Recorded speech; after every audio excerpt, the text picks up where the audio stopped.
Prime Time with Ashish Shukla, sponsored by Shriram Group, Jabalpur, Jabalpur Power and Technical Private Limited.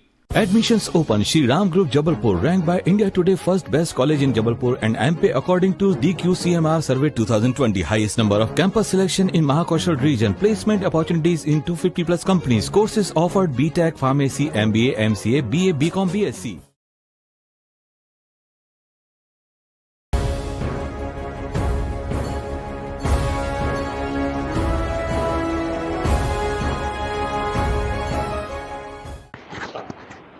Corona महामारी को लेकर जैसे जैसे समय बीतता गया, कलेक्टर करमवीर शर्मा जी ने पदभार ग्रहण किया। उसके बाद उन्होंने सतत इस बात पर ध्यान दिया कि जो कोरोना पॉजिटिव आ रहे हैं उनको समय पर इलाज मिल सके और उनका जीवन स्वस्थ हो सके और उनके परिवार भी इस बात पर विश्वास करे कि नहीं, कोरोना से लड़ने के लिए जिला प्रशासन तत्पर है।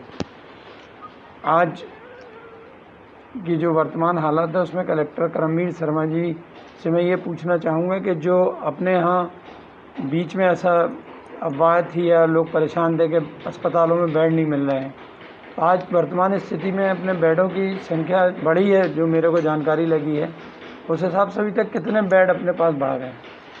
देखिए, मैं फैक्ट देना चाहूँगा। यदि हम सरकारी अस्पतालों की पहले बात करें तो विक्टोरिया हॉस्पिटल जो हमारा जिला अस्पताल है वहाँ पर 30 बेड हुआ करते थे ऑक्सीजन के, आज बढ़कर वो 150 बेड ऑक्सीजन के हो गए हैं। वहाँ आईसीयू नहीं था, लेकिन अभी 15 बेड का 16 बेड का एक आईसीयू भी हम लोगों ने वहाँ इस्टेब्लिश कर दिया, 1-2 दिन में शुरू होने वाला है। इसी प्रकार यदि मेडिकल कॉलेज की हम बात करें तो एक समय था जब 64 आईसीयू थे और लगभग 150 पौने 200 बेड ऑक्सीजन के हुआ करते थे। आज वर्तमान में 600 बेड की अवेलेबिलिटी वहाँ पर बना दी गई है, जिसमें से 134 आईसीयू भी हैं। और प्राइवेट हॉस्पिटलों के जो सहयोग की बात है तो प्राइवेट हॉस्पिटल एक समय में 3 या 4 हॉस्पिटल सहयोग कर रहे थे और लगभग 150 बेड की अवेलेबिलिटी थी। आज 600 से ज़्यादा बेड की अवेलेबिलिटी प्राइवेट हॉस्पिटल में हो गई है। सुख सागर भी इसमें अपना कंट्रीब्यूशन देकर 60-70 बेड वहाँ पर भी स्टार्ट हो गए हैं। तो आज से पता चला सुख सागर वाले निजी तौर पे भी अपना इलाज शुरू कर रहे हैं, जो अभी तक सरकार के अंडर में थी सुख सागर। वो कोविड केयर सेंटर हमारा हुआ करता था। जी। और कोविड केयर सेंटर में हमारे पास पर्याप्त जगह दूसरी जगह अवेलेबल है। हाँ। तो इस लिहाज से उन्होंने वहाँ एक प्राइवेट सिस्टम शुरू करने का आग्रह किया था, राइटिंग में दिया भी है। तो उसको सीएमएचओ ने क्रॉस वेरिफिकेशन किया और वो स्टार्ट कर दिया। उनके डॉक्टर्स भी नहीं थे तो अब अवेलेबल हो गए हैं, डॉक्टर्स भी आ गए हैं, बाहर से कई डॉक्टर और नर्सेस आई हैं। तो एक ऑप्शन जनता के लिए वो भी ओपन हो गया है। अभी पता चला कि कुछ अस्पतालें और खुलने वाली 4-5-6 दिन में। जी, लगातार इस प्रक्रिया में लगातार हॉस्पिटल्स जुड़ते जा रहे हैं। जैसे मैंने कहा था कि 1 महीने पहले 4 या 5 हॉस्पिटल हुआ करते थे, आज की तारीख में 20 प्राइवेट हॉस्पिटल इससे जुड़ चुके हैं। और यदि हम पूरे बेड्स की आवश्यकता मतलब अवेलेबिलिटी को देखें तो लगभग 1400 से ज़्यादा बेड हमारे शहर में ऑक्सीजन प्लस आईसीयू के हो चुके हैं, जबकि इसकी इतनी रिक्वायरमेंट अभी वर्तमान में है भी नहीं है। इसलिए आपने देखा होगा कि लगभग सभी हॉस्पिटलों में बेड अवेलेबल हैं, खाली पड़े हुए हैं। हमारे मेडिकल कॉलेज में 60-70 बेड खाली पड़े हुए हैं अभी with ICU, with oxygen, even ICU के भी बेड खाली पड़े हुए हैं। इसके साथ साथ में मेडिकल कॉलेज के अलावा विक्टोरिया हॉस्पिटल में लगभग 90 बेड ऑक्सीजन के खाली पड़े हैं और आईसीयू के बेड भी 15 बेड खाली हैं। और आज मैं वहाँ गया था कोविड कंट्रोल सेंटर, तो वहाँ पे जो पता चला कि जो मरीज माने जो माइल्ड कोविड वाले लोग हैं उन लोग घर में आइसोलेट है, तो उनकी भी पूरी निगरानी सतत तौर पर की जा रही है, वैसा देखा मैंने वहाँ। जी बिल्कुल, वीडियो कॉन्फ्रेंसिंग हो रही है बाकायदा। एम्बुलेंस भी वहाँ 8-9 खड़ी रहती है, यदि कोई का ऑक्सीजन कम होता तो उसको तत्काल अस्पताल में भी भेजा जा रहा है। इसके लिए पूरा कोविड कंट्रोल सेंटर का पूरा मुआयना किया हमारी पूरी टीम ने। वहाँ पे पाया कि बहुत कारगर चीज़ हो रही है, जिसमें पर और क्या क्या सुधार करेंगे धीरे धीरे समय। देखिए, हमारा पूरा प्लान इस प्रकार है कि district corona command control centre जो है इसमें हमने लगभग 150 लोगों को वहाँ पर लगाया है, जिसमें 18 डॉक्टर्स हैं और कंप्यूटर ऑपरेटर और बाकी अन्य लोग हैं जो राउंड द क्लॉक 24 घंटा काम करते हैं, 3 पालियों में काम करते हैं। वहाँ 4 प्रकार के कामों को हम लोग फोकस कर रहे हैं। जैसे आपने भी होम आइसोलेशन की बात कही, जो व्यक्ति होम आइसोलेशन में है, लगभग ऐसे हमारे 550 के आसपास अभी लोग हैं जो होम आइसोलेशन में हैं। जो माइल्ड सिम्टोमेटिक है, जिनको कोई कोमॉर्बिडिटीज़ नहीं है, उनको होम आइसोलेशन की सुविधा सरकार ने दी है। तो उन होम आइसोलेशन के लोगों को वीडियो कॉन्फ्रेंस के माध्यम से 1-to-1 बात की जाती है, जिसके आधार पर उनकी SpO2 और ऑक्सीजन को चेक भी किया जाता है।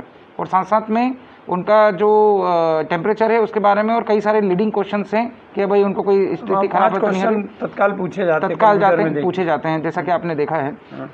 इससे 1 to 1 बात होती है और इनकी निगरानी होती है, और ये ऐसा दिन में 2 बार किया जाता है। इसके साथ साथ में यदि मान लीजिए किसी व्यक्ति को इमरजेंसी होती है, तो जैसा कि आपने देखा वहाँ पर एम्बुलेंस खड़ी हुई है, तत्काल उसको एम्बुलेंस वहाँ भेज के उसको उठा के और उसको पिक करके जो है वो हॉस्पिटलों में, जहाँ भी हॉस्पिटल में जगह खाली है वो वहाँ पर बता दिया जाता है, वहाँ भेज दिया जाता है। किस हॉस्पिटल में कितनी जगह खाली है और कितने बेड भरे हुए हैं, इसकी जानकारी भी वहाँ स्क्रीन पर डिस्प्ले होती है, और वो जानकारी भी रेगुलर बेसिस पे 3-4 घंटे में अपडेट की जाती रहती है ताकि जनता को जानकारी मिल सके। वहाँ हमने 5 डेडिकेटेड नंबर दे रखे हैं, कंट्रोल रूम के नंबर, जो पब्लिक किसी भी समय उनका फ़ोन लगा सकती है, रात 12 बजे भी लगा सकती है, 24 घंटे चलते हैं, और उनको किसी भी प्रकार की सुविधा या जानकारी देनी है तो वो जानकारी वहाँ से मिल सकती है। इसी प्रकार हमने जो पूरे शहर में 21 जो फीवर क्लिनिक बनाए हैं, और ओवरऑल पूरे ज़िले में जो हैं वो 36 फीवर क्लिनिक है, इन पूरे फीवर क्लिनिक की जानकारी भी कंट्रोल रूम में स्थापित होती है और वहाँ उनका निगरानी की जाती है। एक प्रकार से पूरे तंत्र का कंट्रोलिंग सिस्टम वहाँ से है, और कई टीम वहाँ पैरेलल वर्क कर रही है, और वो फील्ड से जानकारी कलेक्ट करके फील्ड को सूचना देने का काम करती है। ये तो आपने अपनी बात बताई कि आपने क्या क्या तैयारी की है। जबलपुर की जनता को आप क्या संदेश देना चाहते हैं और उनसे क्या अपेक्षा चाहते हैं? देखिए, आपके माध्यम से हमारी संस्कारधानी की जनता को मैं ये मैसेज देना चाहूँगा कि बिल्कुल भी पैनिक सिचुएशन क्रिएट करने की ज़रूरत नहीं है, बिल्कुल भी पैनिक होने की आवश्यकता नहीं है। पर्याप्त मात्रा में बेड अवेलेबल है, वर्तमान में अभी 300 से ज़्यादा बेड खाली हैं, ऑक्सीजन बेड खाली हैं। इसके साथ साथ में ऑक्सीजन की अवेलेबिलिटी पर्याप्त मात्रा में है, 2500 से 3000 सिलेंडर हमेशा हमारे पास मौजूद होते हैं, और जो डेली खपत है वो 1500 के आसपास चल रही है, तो इसकी भी कोई आवश्यकता और समस्या नहीं है। मैं आप लोगों से बस ये आशा और आग्रह करना चाहूँगा कि कोरोना पॉजिटिव होने के बाद की स्थिति को तो हम लोग पूरी तरह से व्यवस्था बना ली गई है, लेकिन उससे पहले की स्थिति के बारे में हमें विचार करने की आवश्यकता है कि हम कोरोना पॉजिटिव हो ही ना, हम पॉजिटिव ना होंगे। इसके लिए आवश्यकता इस बात की है कि प्रत्येक व्यक्ति ये प्रण ले कि वो सोशल डिस्टेंसिंग का पालन करेगा, मास्क लगाएगा, भीड़ का हिस्सा नहीं बनेगा, अनावश्यक घर से बाहर नहीं निकलेगा, हमारे बुजुर्गों का जो है घर में सुरक्षित रखेंगे, उनको अनावश्यक घर से बाहर नहीं निकलने देंगे। यदि ये चीज़ों का संकल्प हमने सभी ने ले लिया, स्वयं को सुरक्षित रखा संक्रमण से और दूसरों को संक्रमित होने से बचाने में सहयोग प्रदान कर दिया, यदि ये प्रण हमारी संस्कारधानी के प्रत्येक संस्कारित व्यक्ति ने ले लिया, तो हमें कोरोना पॉजिटिव होने की स्थिति ही निर्मित नहीं होगी और संक्रमण की चेन को हम रोक पाएंगे। तो मेरा आग्रह है आपके माध्यम से पूरी जनता से कि इस दिशा में प्रयास करें और इस दिशा में सोचें, तो हम निस्संदेह इस संक्रमण की चेन को तोड़ पाएंगे। धन्यवाद। मेरा भरोसा है कि करमवीर शर्मा जी ने जो पूरा भौतिक रूप से चिकित्सीय व्यवस्था की है वो कारगर होगी और लोग सुरक्षित अपने घरों में रह पाएंगे। मैं आशीष शुक्ला, प्राइम टाइम यश भारत।